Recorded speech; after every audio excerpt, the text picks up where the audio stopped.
Hello दोस्तों, कैसे हैं आप सभी।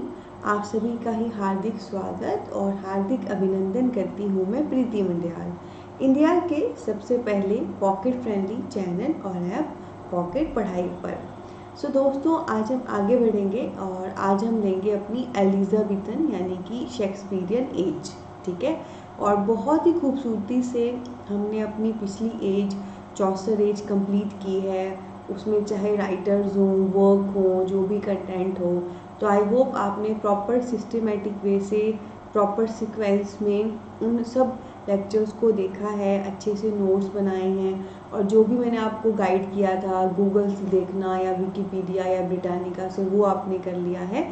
और साथ में मैंने उसके अंतिम लेक्चर में आपको बताया था कि कैसे ऐप पे जो RS मलिक के MCQ हैं या जो भी और MCQ मैं आपको प्रोवाइड करा रही हूँ डिफरेंट यूनिट्स में, वो भी आपने ज़रूर करने हैं। एंड उसमें भी अगर करती बार कोई राइटर, कोई वर्क, कोई टॉपिक, कोई टर्म, कोई कॉन्सेप्ट आपको ऐसा दिखता है कि आपको नहीं पता, तो उसको भी आपने ज़रूर गूगल से कर लेना है। ये 4 स्टेप हैं प्रेपरेशन के। पहला, क्लास का लेक्चर देखना। दूसरा, क्लास के लेक्चर को करवाती बार जो भी चीज़ें कही गई हैं गूगल या ब्रिटानिका से देखने को, वो देखना। तीसरा, जो भी MCQ दिए गए हैं उन्हें देखना।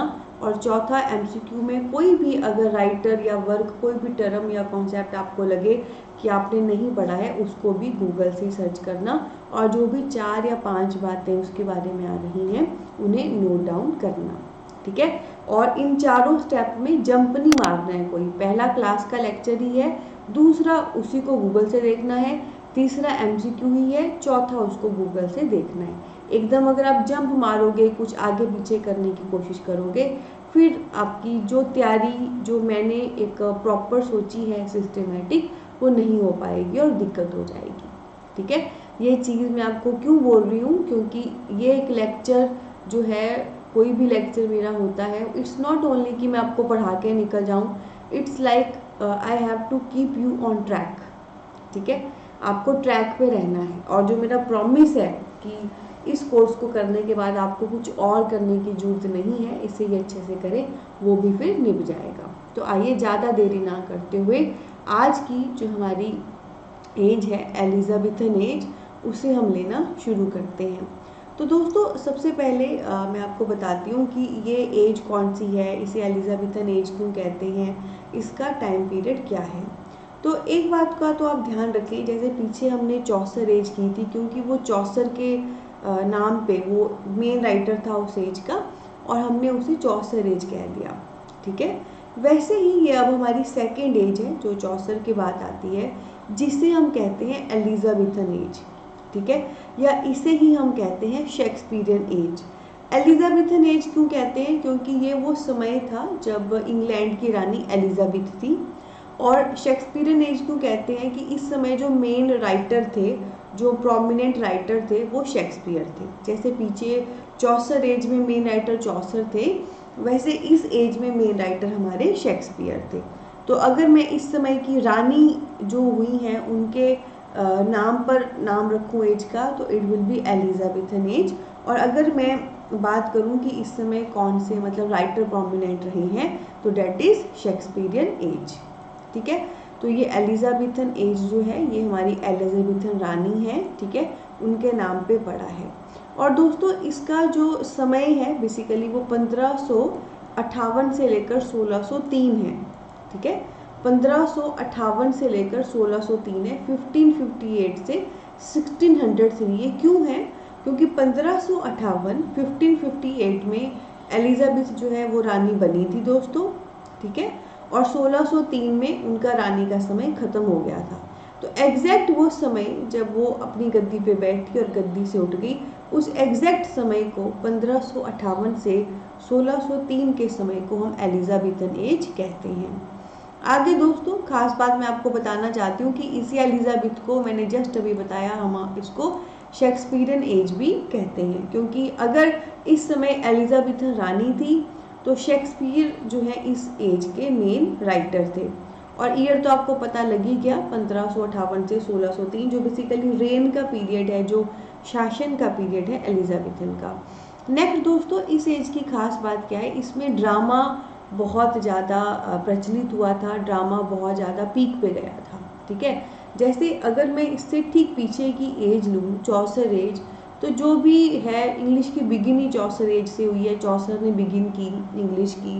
एंड उसमें आप देख सकते हो बार बार वर्ड्स की बात हो रही थी, पोइट्री की बात हो रही थी, वो कविता का जॉनर था। ठीक है, पर एलिजाबेथन एज की खास बात क्या है, इसमें आपको ड्रामा भरपूर देखने को मिला। ड्रामा होते हैं प्ले, जो हम स्टेज पे परफॉर्म करते हैं, जैसे एक्ट्स होते हैं थिएटर में, जो प्ले परफॉर्म होते हैं उसे कहते हैं ड्रामा। ठीक है, और जैसे इस एज के मेन राइटर कौन है, शेक्सपियर। तो शेक्सपियर के ड्रामा, शेक्सपियर के प्ले आपने सुने ही होंगे।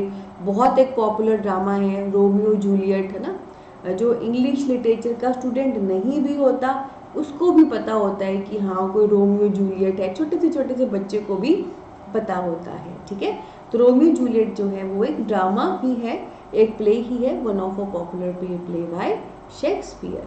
ठीक है, तो ये होगी हमारी अभी तक इंट्रोडक्शन कि इस एज के क्या नाम है, इस एज का लाइफ स्पैन क्या है, कौन मेन राइटर हैं, एंड क्या इस चीज़ में इस एज में मेन हुआ। ठीक है, और अब हम इस एज को भी वैसे ही पढ़ेंगे जैसे हमने चौसर एज को पढ़ा था। जैसे उसमें हमने इंट्रोडक्शन ली थी ना एज की, पूरा समझा, फिर उसमें बहुत सारे राइटर्स किए, उनके वर्क किए, तो similar thing we will do here. Shakespeare तो करेंगे ही, पर एडमंड स्पेंसर एंड ऑल ऐसे ऐसे मेन प्रोमिनेंट राइटर हैं इस एज के, वो हम करेंगे। और एक और बात का ध्यान रखना, चाहे मैंने अभी आपको कहा कि इस एज में ड्रामा प्रिवेलिंग था, पर इसका मतलब ये नहीं है कि सिर्फ ड्रामा ही इस एज में आया है, पोइट्री भी आई है। ठीक है, पर ड्रामा की जो बिगिन है एंड ड्रामा की जो ग्रोथ है, वो सारा जो जॉनर है वो इस एज में हमें देखने को मिलता है। ठीक है, तो इंट्रो भी हो गई और बिल्कुल शुरू में मैंने गाइड भी कर दिया है क्या कैसे करना है। अब आइए आगे इसके तहत हम सबसे पहला टॉपिक लेते हैं। तो दोस्तों इसमें जो सबसे पहला टॉपिक अभी मैंने आपको पढ़ाना है, डेट इज़ बेसिकली बाइबल की ट्रांसलेशन। ठीक है, जैसे हिंदू धर्म में हमारी जो सेक्रेड बुक है वो भागवत गीता है, मुस्लिम धर्म में कुरान है, वैसे ही जो क्रिश्चियनिटी है उसमें बाइबल जो है सेक्रेड बुक है, पवित्र बुक का उसको दर्जा प्राप्त है। अब खास बात क्या है, जो बाइबल है जो बिल्कुल ओरिजिनली लिखी गई है वो काफ़ी सारे लोगों के हाथ से होके ट्रांसलेट होके निकली है, क्योंकि बाइबल काफ़ी ओल्ड बुक है, वो एग्जैक्ट इंग्लिश में नहीं है, वो उस समय जो भी लैंग्वेज रही होगी उसमें लिखने की कोशिश की गई है, ना वो पब्लिश हुई है, वो हाथ से लिखी गई मैन्यूस्क्रिप्ट है। तो जो बाइबल है वो काफ़ी सारे लोगों के हाथों से होके गुजरी है, काफ़ी सारे लोगों ने उसे ट्रांसलेट किया है एंड काफ़ी सारे लोगों ने फिर उनके नेम भी रखे।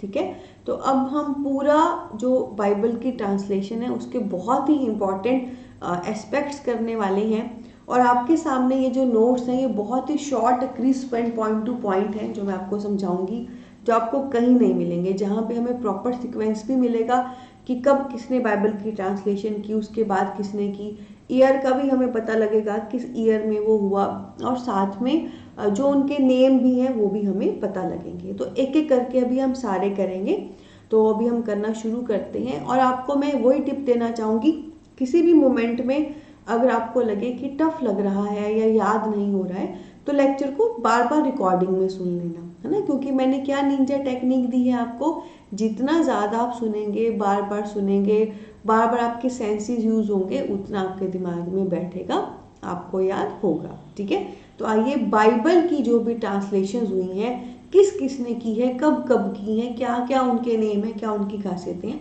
प्रॉपर सीक्वेंस में करना शुरू करते हैं। ध्यान रखें हर एक पॉइंट जो मैं करा रही हूँ वो एमसीक्यू है, नाक ऐसे पकड़े या ऐसे, डायरेक्ट भी प्रश्न आ सकता है, इनडायरेक्ट भी, तो ध्यान से आपने करना है। सो दोस्तों बाइबल की ट्रांसलेशन में एक तो ये स्लाइड है हमारी और एक ये स्लाइड है। ठीक है, तो नंबर 1 से शुरू हो रही है एंड नंबर 9 तक जा रही है, यानी कि प्रॉपर 9 हम जो है इसकी ट्रांसलेशन देखने वाले हैं। और जो भी एग्जामिनेशन पॉइंट ऑफ व्यू से करने की चीज़ें हैं वो सारी मैं आपके सामने रखूँगी, आपसे गाइड करूँगी। सबसे पहले दोस्तों जो बाइबल की ट्रांसलेशन है वो बीडी ने की थी, ये बस आपने याद रखना है, बीडी ने की थी। सबसे पहली फॉर्म जो है बाइबल की वो बीडी के द्वारा आई है सबसे पहली। ठीक है, उसके बाद जो पहला ट्रांसलेशन का कॉन्सेप्ट जाता है, जिन्होंने क्रिश्चियन बाइबल को इंग्लिश में सबसे पहले ट्रांसलेट किया, वो है जॉन विक्लिफ, और ये उन्होंने 1380 में किया था। इफ़ यू डू रिमेंबर, इससे पीछे जब मैंने चौसर एज आपको कराई है, मैंने बताया भी था विक्लिफ को हम फादर कहते थे प्रोज का, क्योंकि उन्होंने बाइबल की ट्रांसलेशन की थी और ये प्रोज वर्क था। ठीक है, तो सबसे पहला जिन्होंने इंग्लिश में क्रिश्चियन बाइबल को ट्रांसलेट किया है वो है विक्लिफ, और ये उन्होंने किया है 1380 में। ठीक है, 1380 में। उसके बाद दोस्तों 1526 में टिंडल ने इनको ट्रांसलेट किया बाइबल को, और उस बाइबल का नाम रखा गया न्यू टेस्टामेंट। ठीक है, तो विक्लिफ के बाद 1526 में टिंडल ने किया बाइबल को ट्रांसलेट, और इसका क्या नाम रखा, न्यू टेस्टामेंट। उसके बाद 1535 में दोस्तों कवरडेल जो है बाइबल की ट्रांसलेशन लेकर आया, जो फुल प्रिंटेड फॉर्म में थी, यानी कि प्रॉपर प्रिंटेड थी, हाथ से लिखी हुई नहीं थी। ठीक है, सो 1535 में किसकी आई बाइबल, कवरडेल की आई। ठीक है, और इसकी खास बात क्या है, ये फुल प्रिंटेड थी, ये कोई हाथ से लिखी हुई नहीं थी, पूरी की पूरी ये प्रिंटेड वर्जन है। क्योंकि 1476 में कैक्सटन जो है प्रिंटिंग हाउस जो है इंग्लैंड में ले आए थे। अगेन आई एम रिपीटिंग, 1476 में कैक्सटन इंग्लैंड में प्रिंटिंग प्रेस ले आए थे।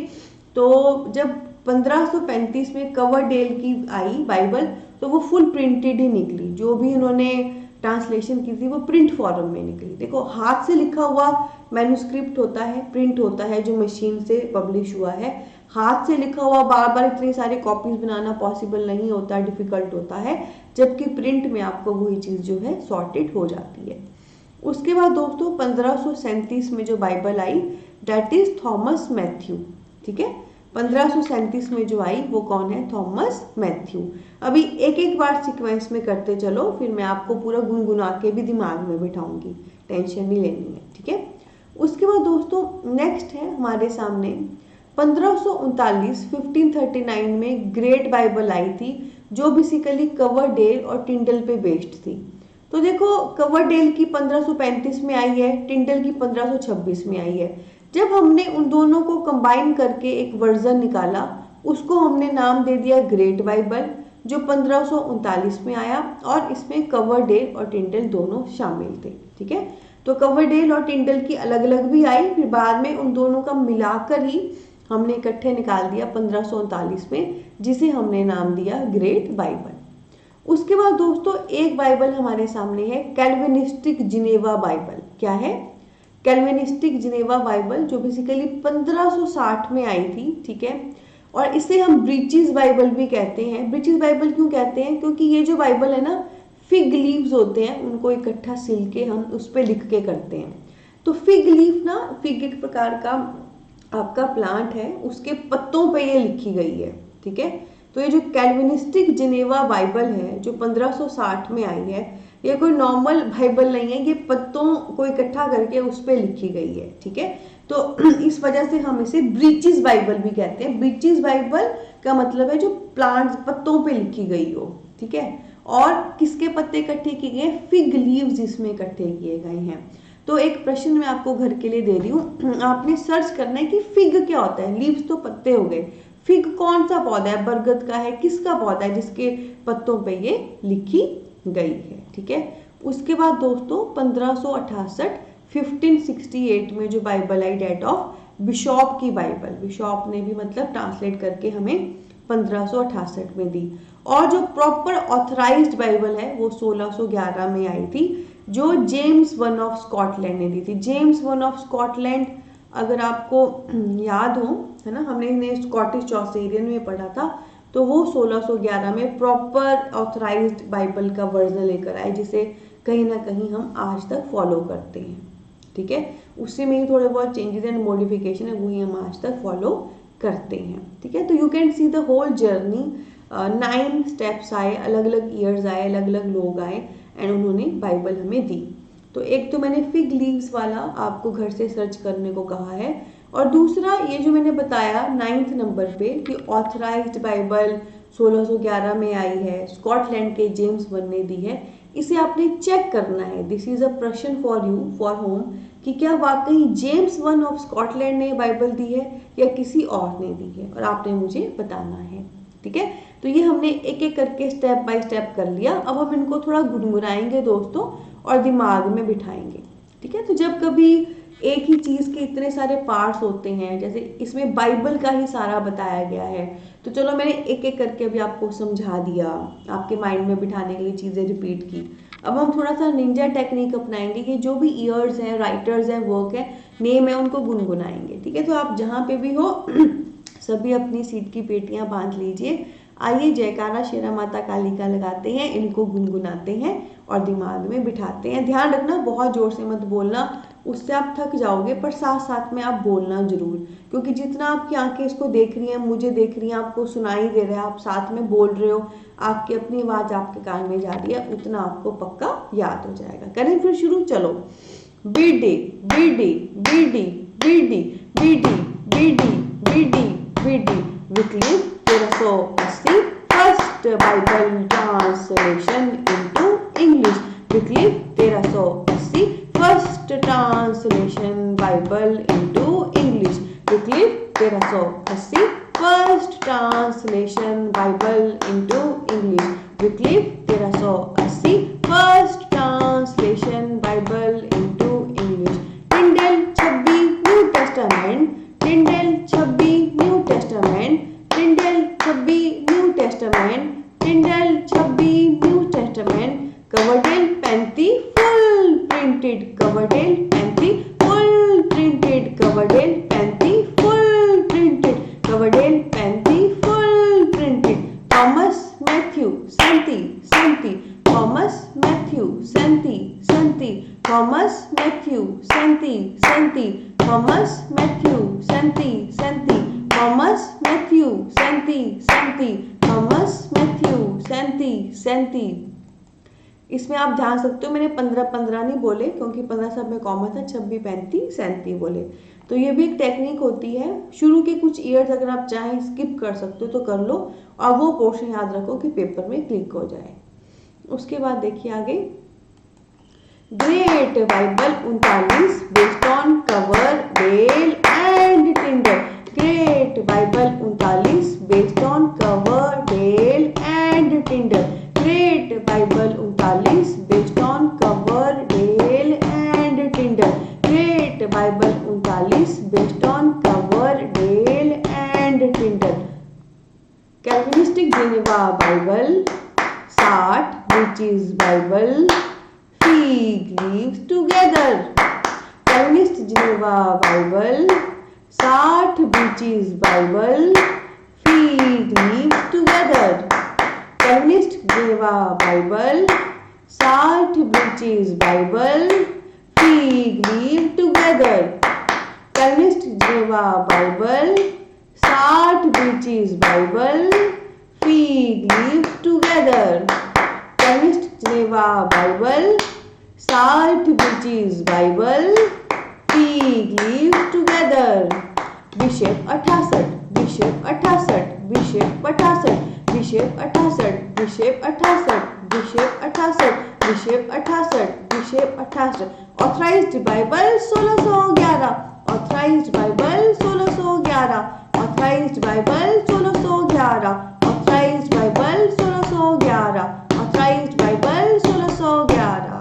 ठीक है, इसमें मैंने 1600 बोला। देखो सिर्फ जो पहली है वो 1380 में है, ठीक है, बाकी सारी 15 में है। ठीक है जी, और सिर्फ लास्ट वाली है जो 1611 में है। तो जो सारी 15 वाली थी उनको मैंने नॉर्मली बोला। जो पहली है वो 1380 में है, एंड वाली 1611 में, और सारी बीच वाली 15 में है। तो 1380 को भी मैंने पूरा बोला, 1611 को पूरा बोला, बाकी जो 15 के सारे सीक्वेंस में थे उनके सेकंड हाफ ही लिए। ठीक है, तो ये भी हार्ड वर्क है स्मार्ट टेक्निक से करने का। तो एक तो दोस्तों ये नोट्स ही बहुत अच्छे हैं, इतने शॉर्ट क्रिस्प कंपाइल नोट्स आपको नहीं मिलेंगे। बहुत मोटी मोटी किताबें छांटने के बाद आपको नॉलेज मिलेगा। सेकंड नंबर पे मैंने आपको स्टेप बाय स्टेप भी पढ़ा दिया, और थर्ड नंबर पे मैंने आपको बोल बोल के भी पढ़ा दिया। ठीक है, तो जहाँ कहीं आपको लगे इम्पॉसिबल हो रहा है, ध्यान रखें, that is literally I am possible, वहाँ पे एफर्ट्स ज़्यादा करिए। जब आप तैयारी कर रहे हैं, कुछ चीज़ें जल्दी हो जाती हैं, कुछ चीज़ें टाइम लेती हैं, तो टाइम दीजिए, ठीक है, और अच्छे से करिए। यहाँ पे घर के लिए क्या है, हमने जितने भी बाइबल की हैं इन सभी को ही आपने गूगल करना है, ठीक है। जितने भी राइटर और जितनी भी बाइबल की है सभी को आपने गूगल करना है, और गूगल करते ही टॉप पे 3 या 4 लाइनें जो आती हैं वो आपने नोट कर लेनी है। तो पूरी 9 बाइबल्स हमने की, 9 पर्सन्स के द्वारा, 9 ऐसे बाइबल किसने ट्रांसलेट की, किस साल की है, क्या नेम है, सब अवेलेबल है। यही एक एक करके आप गूगल पे सर्च करके जो भी आपको नोट्स मिलेंगे वो आपने नोट डाउन कर लेने हैं, ठीक है। तो अभी के लेक्चर में इतना ही है। अब हम आने वाले लेक्चर में आगे बढ़ेंगे और इसके one of important and prominent writer Edmund Spenser को पढ़ना शुरू करेंगे, जिन्होंने फॉर अ चेंज जो ड्रामा मैंने कहा वो नहीं दिया है, बल्कि हमें पोइट्री दी है, बहुत ही खूबसूरत। तो कैसा लगा दोस्तों आपको सेशन? अगर अच्छा लगा है सेशन को थम्स अप दें, प्यार दें, और हमारे चैनल पॉकेट पढ़ाई को सब्सक्राइब करें। और क्या आप ऐसे ही complete English literature NTA paper 2 की तैयारी करना चाहते हैं, तो दोस्तों जस्ट अभी डाउनलोड करिए इंडिया का सबसे पहला पॉकेट फ्रेंडली ऐप पॉकेट पढ़ाई, जिसका लिंक इस वीडियो के डिस्क्रिप्शन में दिया गया है।